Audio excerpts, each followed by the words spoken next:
Oui, confirme son assistant. Dumoulin affirme à nouveau. Et si le criminel a perdu ce sac poubelle, on trouvera peut-être ses empreintes dessus. Tout en parlant, les deux hommes ont marché vers l'écurie que l'incendie a détruite. L'inspecteur ordonne à son assistant. Montre-moi maintenant l'endroit où le feu a démarré. Roland passe devant son chef et l'invite à le suivre. Venez, patron, par ici. Ils arrivent derrière le bâtiment qui a brûlé, juste à côté d'un bois. Roland affirme. L'incendie a démarré là, dans le foin. Le feu était en train de gagner sur le bois. Regardez, l'herbe est toute noire, mais les pompiers sont arrivés juste à temps pour sauver les arbres. Tout est tellement sec, remarque Dumoulin. Ça brûle comme du papier en ce moment. La poudre à cartouche était parfaitement inutile pour mettre le feu. Delpierre reconnaît que son chef a raison. Oui, c'est vrai, dit-il. Par cette chaleur, une cigarette suffit pour que tout brûle. Le capitaine des pompiers dit qu'ils ont beaucoup de départs de feu partout en ce moment, souvent à cause des gens qui ne font pas assez attention. Alors Dumoulin fait un début de portrait psychologique du criminel. Si tu veux savoir ce que je pense, l'incendiaire est un débutant. Il voulait être sûr de son coup. C'est pourquoi il a utilisé la poudre à cartouche. C'est peut-être une vengeance. Delpierre est bien d'accord avec lui. Il invite son chef à le suivre sous les arbres. « Venez, patron.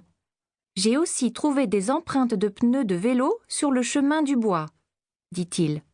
Là, regardez. Il désigne les empreintes et ajoute.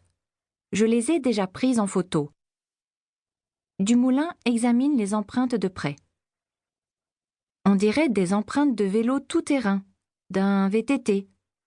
Mais l'incendiaire est peut-être venu en voiture, lui. Là, Roland n'est pas de l'avis de son chef, chose très rare.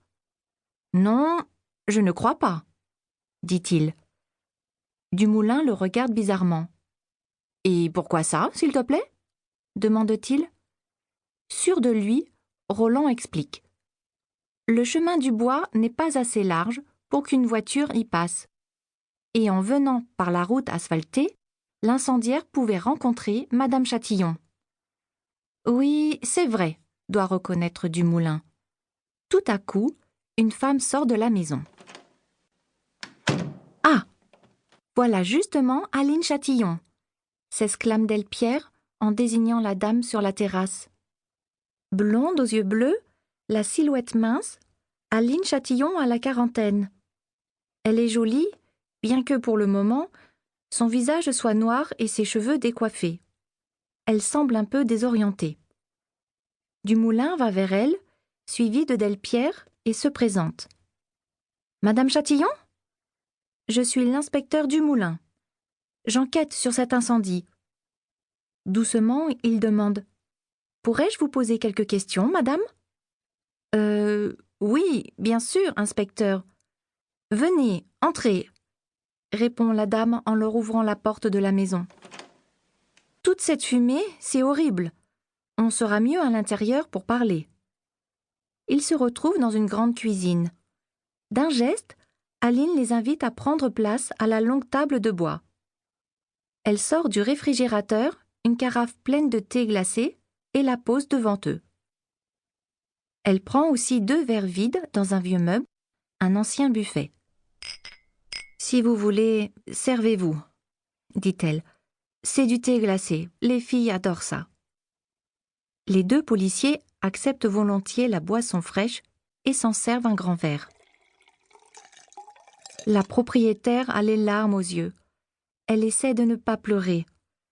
Elle regarde par la fenêtre et dit « Je me demande qui a pu mettre le feu. Nous sommes ruinés. » « Où se trouve votre mari ?»